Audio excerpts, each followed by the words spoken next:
Vous avez peur de votre prochain audit ISO?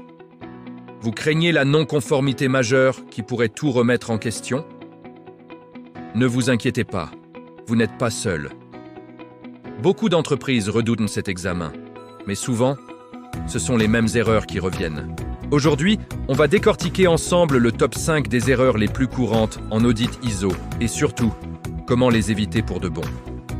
Restez bien jusqu'à la fin, car une petite surprise vous attend pour vous aider à préparer votre prochain audit comme un pro. On commence avec l'erreur numéro 5, la revue de direction qui part dans tous les sens. On a tous connu ces réunions où l'on discute de tout et de rien, sauf des points vraiment exigés par la norme. Résultat, l'auditeur ne trouve aucune trace formelle des décisions stratégiques. La solution est pourtant simple. Mettez en place un ordre du jour standardisé. Intégrez-y systématiquement les éléments d'entrée requis par la norme, comme les retours clients, la performance des processus ou l'état des actions correctives. Documentez tout dans un compte-rendu clair. Ainsi, chaque revue devient une preuve solide de votre pilotage. En quatrième position, le grand classique, la gestion des versions de documents. Qui n'a jamais vu un opérateur utiliser une vieille procédure imprimée il y a 3 ans? C'est le cauchemar de tout auditeur. Le risque, c'est que des instructions obsolètes entraînent des erreurs de production. Pour en finir avec ce bazar, la solution, c'est la centralisation numérique. Un système de gestion documentaire bien configuré garantit que seule la dernière version approuvée est accessible. Fini les doutes, tout le monde travaille avec la bonne information, au bon moment.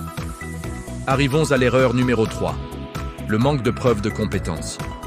Vous savez que vos équipes sont compétentes, mais pouvez-vous le prouver? Dire « Faites-moi confiance, Jean-Pierre est le meilleur » ne suffira pas à un auditeur. Il veut des faits, des enregistrements. La meilleure solution pour ça, c'est la matrice de compétences ou de polyvalence. Cet outil visuel permet de cartographier qui est formé, qualifié et habilité pour chaque poste ou tâche critique. C'est simple, efficace, et ça démontre en un clin d'œil que vous maîtrisez les compétences de vos équipes. On se rapproche du sommet avec l'erreur numéro 2. Des objectifs qualité qui sont, flous. Améliorer la satisfaction client ou réduire les défauts, ça sonne bien. Mais ça ne veut rien dire concrètement.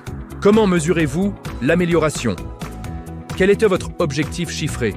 La solution magique ici s'appelle SMART. Assurez-vous que chaque objectif soit spécifique, mesurable, atteignable, réaliste et temporellement défini. Par exemple, réduire le taux de réclamation client de 15% d'ici la fin de l'année. Là, c'est clair, c'est précis et c'est auditable. Et enfin, l'erreur numéro 1, la plus fréquente et la plus pénalisante. La confusion entre correction et action corrective. Appliquer un pansement sur une plaie, c'est une correction. Comprendre pourquoi on s'est blessé et éviter que ça ne se reproduise, c'est l'action corrective.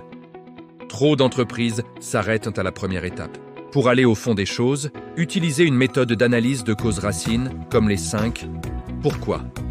Posez-vous la question « Pourquoi » jusqu'à identifier la véritable origine du problème. C'est seulement en traitant cette cause que vous éviterez que la non-conformité ne réapparaisse au prochain audit. Voilà, vous connaissez maintenant les 5 pièges à éviter pour votre audit ISO. De la revue de direction à l'analyse des causes, vous avez les clés pour transformer cette épreuve en une simple formalité. Et comme promis, pour vous aider à ne rien oublier, j'ai préparé une checklist gratuite. Vous pouvez la télécharger via le lien dans la description.